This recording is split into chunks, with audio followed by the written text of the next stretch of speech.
Whoa, that's a nasty load. Trash Cowboy specialist here.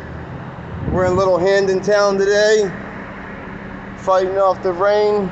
This is our third big load. So far today, we've hauled about 8,500 pounds.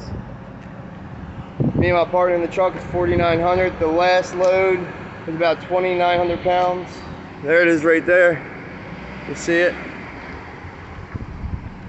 We're out here in the trash game, planting flags, marking territory, doing loads, building the fleet.